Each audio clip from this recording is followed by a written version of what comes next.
Bonjour à tous et soyez les bienvenus sur Entre nous, le podcast de Gain Recourtage. Qui n'a pas souhaité un jour s'octroyer une coupure dans le quotidien de son travail ? Qui ne s'est pas dit « Tiens, je prendrai bien une année sabbatique moi ». Alors oui, c'est vrai, dit comme cela, l'histoire est plutôt alléchante, car nous parlons là d'absence programmée et organisée. Mais il existe dans les entreprises de nombreuses autres raisons pour lesquelles un salarié s'absente de son travail.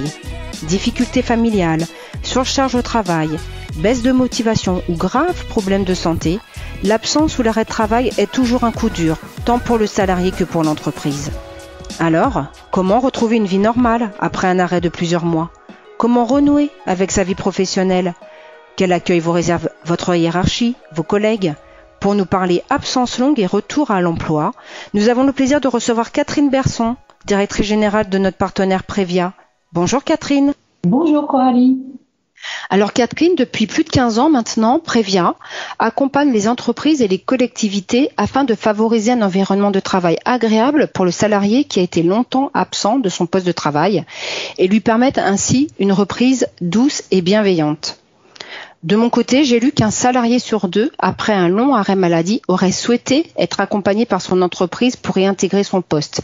Il a le sentiment d'un manque d'anticipation de la part de l'entreprise ou d'être perçu comme étant de trop.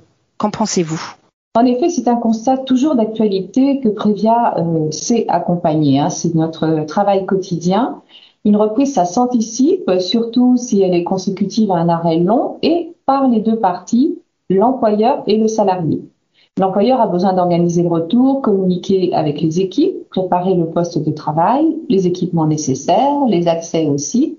Le salarié doit se sentir attendu, reconnu, avoir un sentiment d'appartenance à l'équipe. Tout cela, évidemment, pour limiter l'angoisse et le stress qui est lié au phénomène du retour au travail. Ah, mais finalement, c'est quoi une absence longue ? Une absence longue, à partir d'un mois, je considère que c'est déjà un arrêt de travail long. Seulement, les dossiers, les personnes que nous accompagnons sont déjà en arrêt de travail depuis 3 ou 4 mois lorsque nous avons la possibilité de les accompagner. Ceci étant parce que les dossiers qui nous sont adressés viennent de la prévoyance et la prévoyance a une période de franchise, souvent de 3 mois. Et c'est à partir de là qu'ils peuvent détecter les dossiers qui sont envoyés vers Previa. Alors justement, on parle d'anticipation, Catherine. Anticipation concernant le retour à l'emploi, anticipation de l'employeur, mais également du salarié. Mais pendant un arrêt de travail pour longue maladie, par exemple, il y a, on le sait, un risque d'isolement social et professionnel. Alors, que doit faire justement le salarié pour éviter ce risque ? Est-ce qu'il doit, par exemple, garder le lien avec ses collègues ? Oui, le salarié souhaite souvent garder un lien avec ses collègues, mais l'arrêt de travail étant de longue durée, ce lien s'effrite au fur et à mesure puisque les préoccupations ne sont plus les mêmes, d'une part pour la personne qui est malade qui doit se soigner et d'autre part le collaborateur, le collègue qui lui est toujours dans l'activité. Donc bien évidemment, c'est important de prendre en compte tout ce qui est lié à cet isolement social. Et c'est aussi le rôle de l'employeur de rester en contact, de prendre des nouvelles du salarié sans bien évidemment évoquer le motif de l'arrêt de travail ou la durée estimée de son arrêt de travail. Alors, et vous, du coup, de votre côté, chez Previa, quelles sont les causes les plus courantes que vous rencontrez et qui justifient une longue absence ? Ce sont souvent des pathologies qui demandent des arrêts longs, comme les TMS où on peut se faire opérer du dos, avoir une hernie discale. Parfois, les interventions se passent pas très bien et il faut réopérer. Donc, on part sur des arrêts, effectivement, qui peuvent être de très longue durée. Concernant les pathologies d'ordre plutôt psychologique, un burn-out, une dépression demande évidemment du temps pour récupérer et à nouveau retrouver la santé. Ou encore, le retour au travail suite au cancer peut générer, là également, un temps de reprise plus ou moins important selon les situations. Alors justement, on parle de burn-out. Comment un salarié peut-il revenir sereinement en entreprise ? Est-ce que vous, par exemple, vous mettez en place du coaching pour lui permettre de gérer son stress ou son temps ou son planning ? Alors, la première des choses à faire quand on met en place un accompagnement avec quelqu'un qui a fait un burn-out, c'est d'abord voir où elle en est par rapport à sa situation actuelle. Est-ce que c'est quelqu'un qui a beaucoup de médicaments et les médicaments peuvent effectivement avoir un effet de ralentissement dans ce cas-là, ou est-ce que c'est quelqu'un qui est déjà dans une démarche de retour au travail, mais c'est compliqué parce que cette personne ne souhaite pas revenir comme initialement dans son entreprise. On va travailler avec ces personnes sur justement quelles sont les possibilités de retour au travail. Et quand la possibilité n'est pas de retourner dans l'entreprise, c'est vraiment accompagner quelqu'un sur un nouveau projet professionnel. Là, évidemment, c'est un travail avec un coach professionnel qui va chercher à mettre en avant les ressources, les nouvelles ressources de cette personne pour qu'elle puisse rebondir sur le plan professionnel autrement. Alors, il existe aussi dans les entreprises des cas de bore-out, c'est-à-dire d'épuisement professionnel par l'ennui. Comment les entreprises peuvent-elles faire face à ce syndrome et est-ce qu'elles détectent d'ailleurs ce risque ? Alors, ce n'est pas toujours aussi évident que ça de le détecter, puisque les personnes qui sont dans ce cas-là ne s'expriment pas forcément de peur de perdre leur emploi. Même en parler au manager n'est pas toujours aussi simple, puisque même le manager peut très bien se rendre compte qu'une personne est en sous-activité et peut en souffrir. Simplement, le manager a aussi le risque de voir diminuer son équipe, et ce n'est pas forcément son souhait. De toute façon, que ce soit du burn-out ou du bore-out, le salarié peut s'absenter longtemps. Et du coup, est-ce qu'il existe un cadre juridique pour informer le salarié sur ses droits et obligations ? Alors oui, il y a un cadre juridique, bien sûr. J'ai envie de dire, nul n'est censé ignorer la loi, mais dans le code du travail est très complexe et ça change assez souvent. Donc on a des experts chez Previa, experts en ressources humaines, qui connaissent bien aussi toutes les obligations du salarié et de l'employeur et qui vont informer le salarié dans ces situations. Première des choses, le salarié qui s'absente doit justifier son absence par un arrêt maladie et bien sûr ce qui va déclencher des indemnités journalières à la CPAM. Au-delà de 3 mois d'arrêt de travail, en général c'est environ 3 mois d'arrêt de travail, ça dépend bien sûr des contrats, la prévoyance indemnise à son tour le salarié en complémentarité de la CPAM. Donc il faut que les déclarations soient faites en temps et en heure pour que le salarié puisse continuer à bénéficier de son salaire à la fois par la CPAM et à la fois par sa prévoyance. Le rôle de nos coordinateurs, donc, c'est bien d'inviter le bénéficiaire, notre bénéficiaire, qui est donc le salarié, à se rapprocher aussi du médecin du travail avant d'envisager la reprise. C'est toujours le médecin du travail qui, lui, va intervenir sur l'aptitude ou la non-aptitude. Du coup, donc, le retour à l'emploi est décidé par le médecin du travail et aussi par vous, pourquoi pas. Alors, c'est pas vous qui décidez, mais en tout cas, vous donnez une orientation. On a parlé des obligations du salarié, mais l'entreprise en tout ça, quels sont ses droits et obligations ? Concernant les obligations pour l'employeur, il doit d'abord planifier une visite médicale de reprise pour tout arrêt de travail de plus de 30 jours. À défaut, l'employeur s'expose en cas d'accident de travail à des responsabilités importantes qui pourraient lui porter préjudice. L'acteur qui a le pouvoir en matière de reprise est le médecin du travail, toujours, dont la responsabilité est de valider l'aptitude au poste de travail et ses éventuelles restrictions. L'employeur, lui, son obligation, c'est de respecter les consignes et les restrictions émises par la médecine du travail, dans la limite, bien sûr, de ses possibilités organisationnelles, en proposant soit un poste adapté ou, à défaut, un poste équivalent dans l'entreprise. Alors moi, Catherine, j'aurais voulu qu'on le revienne sur l'arrêt pour longue maladie, par exemple. Évidemment, c'est un coup dur pour le salarié, on va pas se mentir, mais souvent, le manager va se trouver démuni. Il doit jongler entre plusieurs sentiments, l'empathie envers son collaborateur, mais également les objectifs, la productivité, l'efficacité. Comment, vous, chez Previa, vous aidez les managers à faire face, alors, en amont, dès lors qu'on apprend la nouvelle, mais peut-être aussi après ou pour le retour du salarié? Alors, c'est plutôt sur le retour du salarié que l'on va être en contact avec les managers.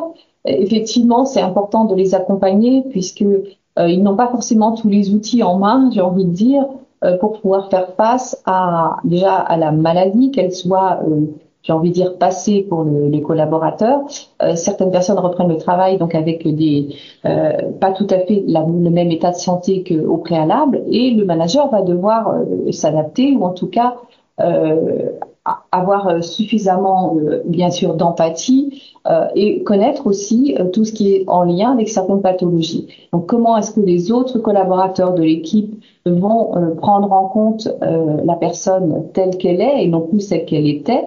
Eh bien, c'est aussi le rôle du manager de faire en sorte que cette équipe comprenne les différences, et pour cela, on va nous accompagner les managers en leur donnant un certain nombre d'outils pour à la fois préparer l'équipe au retour au travail du collaborateur, mais aussi se préparer lui, quoi dire, comment le dire, comment est-ce qu'on va pouvoir travailler ensemble. Et tout ça, c'est dans l'échange évidemment de retour au travail avec le collaborateur en question que les mots doivent être dits et apporter en fait un suivi, un plan de suivi sur les premières semaines, voire les premiers mois, pour pouvoir faire des points d'étape justement sur comment se passe cette reprise du travail. Est-ce qu'on peut faire autrement pour que ça se passe mieux? Et on va vraiment former les managers sur une demi-journée à toutes ces questions autour de la reprise du travail après un arrêt maladie. Alors justement, on parlait également des collègues, mais comment le collaborateur absent, est-ce qu'il n'a pas peur d'être jugé à son retour? Bien sûr que si. Le regard des autres est extrêmement important. S'il est bienveillant, et c'est là où c'est important de préparer le retour au travail aussi avec l'équipe, s'il est bienveillant, la personne va tout de suite se sentir attendue, accueillie, et va pouvoir tout de suite se remettre au travail. On annonçait tout à l'heure en préambule que Previa était précurseur dans l'accompagnement du retour au travail après un long arrêt. Vous accompagnez les collaborateurs et les entreprises pour créer des environnements de travail favorables, alors sans parler spécialement de QVT, ou alors si, pourquoi pas. Qu'est-ce que ça veut dire en fait d'aménager le poste, les retours au travail? Alors, permettre aux collaborateurs de revenir dans un environnement favorable, ça va évidemment faciliter une reprise durable. Pour nous, ce qui est important, c'est tout ce qui va être autour de l'environnement de travail, c'est-à-dire comment l'entreprise prend soin de la santé de ses collaborateurs, comment elle gère la vie pro, la vie perso, le management, l'environnement de travail. C'est tous ces éléments-là qui sont à prendre en compte pour la personne qui revient, mais je dirais pour l'ensemble des salariés. Donc c'est extrêmement important de concilier tout l'environnement du travail, et ça c'est effectivement sur la culture de prévention, de santé de l'entreprise qui va faire la différence. On parle de santé et de votre accompagnement, donc on l'a bien compris, vous accompagnez les collaborateurs, mais l'entreprise également, et les managers. Mais est-ce que vous intervenez uniquement sur les absences liées à une longue maladie ou est-ce que vous intervenez sur autre chose? L'objectif aujourd'hui, c'est de prévenir l'absentéisme dans les entreprises. On peut prévenir l'absentéisme de différentes manières, déjà par la prévention, mais bien sûr que l'important, c'est de détecter très très vite les vulnérabilités, les fragilités que l'on peut ressentir chez un collègue ou chez un collaborateur quand on est manager. Et donc on essaie de mettre en alerte les responsables, hein, les managers, et pourquoi pas d'ailleurs les salariés, sur les situations à risque où on pourrait intervenir beaucoup plus rapidement de façon à éviter un arrêt de travail de longue durée, mais on peut déjà, à partir des arrêts de courte durée, les arrêts par exemple répétés, se dire que qu'est-ce qu'il y a derrière ces arrêts répétés, et se poser des questions sur la motivation, la performance de ce collaborateur à un instant donné. Alors justement, comment vous intervenez auprès de l'entreprise ou du salarié? C'est l'entreprise qui fait appel à vous? Dans ces cas-là, oui, c'est l'entreprise qui fait appel à nous. On peut mettre en place des numéros verts dans certaines entreprises pour que les salariés nous appellent directement si l'entreprise a décidé de mettre en place ce système d'attention auprès des collaborateurs.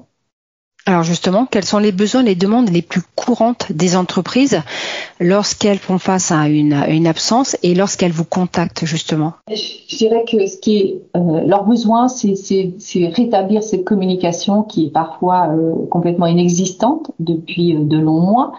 Rétablir la communication, ça fonctionne autant du côté du salarié que de l'employeur. Parfois, ils se sont pas parlé depuis 8, 9 mois. Donc, il faut se reconnecter. Et comme vous savez, dans une entreprise, tout va très très vite, que ce soit au niveau des outils, que ce soit au niveau du développement. Eh bien, quand on est 1 an en arrêt de travail, on a l'impression de rentrer dans une nouvelle entreprise.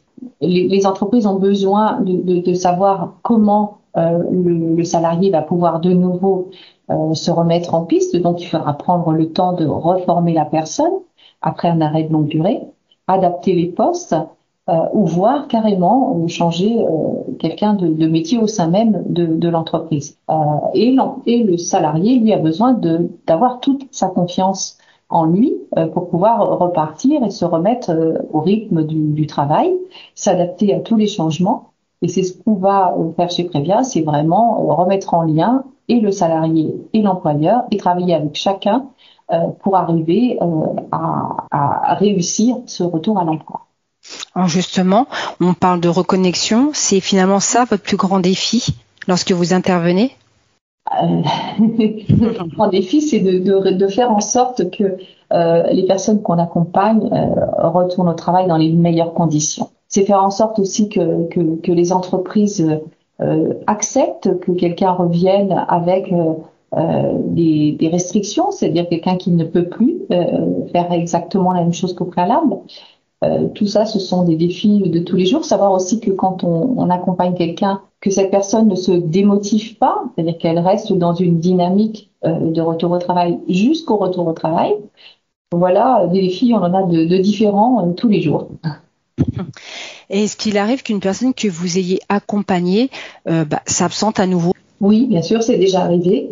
Lorsqu'une personne rechute, on va nous reprendre la démarche et on peut repartir sur 1 an d'accompagnement sans problème, puisque il y a quelque chose qui n'a pas fonctionné. Donc, on va à nouveau travailler ensemble sur comment faire pour que les choses se passent mieux une deuxième fois et quitte à repositionner quelqu'un professionnellement vers une direction très différente, si ça peut faciliter, en tout cas, éviter plutôt à nouveau une rechute.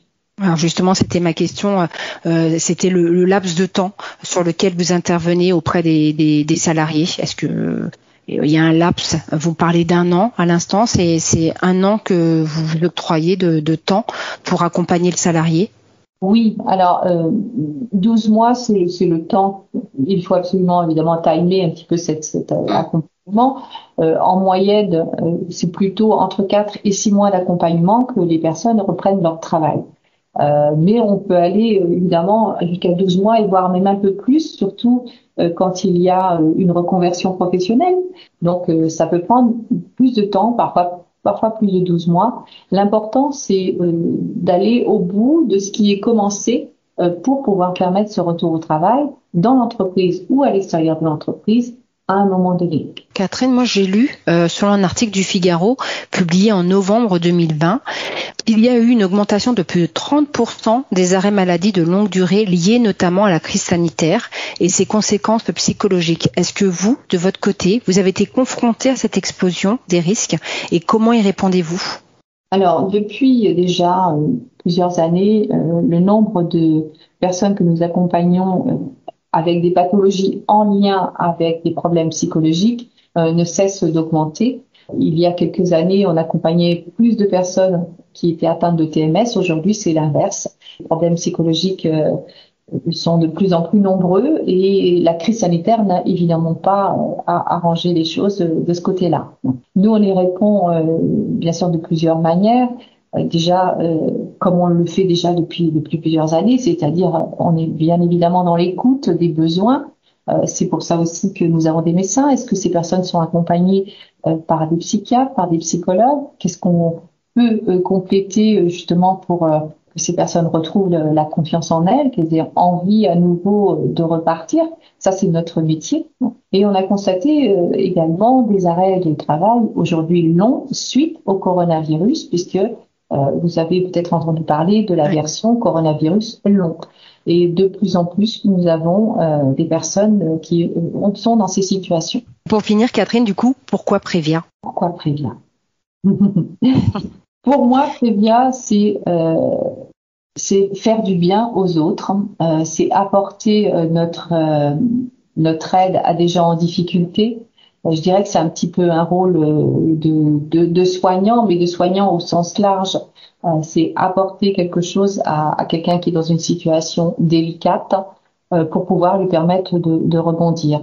Et je dirais que dans notre équipe, tout le monde est heureux de travailler ici. Et quand les gens arrivent le matin, ils me disent, eh bien, moi je sais pourquoi je me lève le matin, parce que je sais que je vais faire du bien, apporter mon aide à quelqu'un qui est en souffrance ou en difficulté.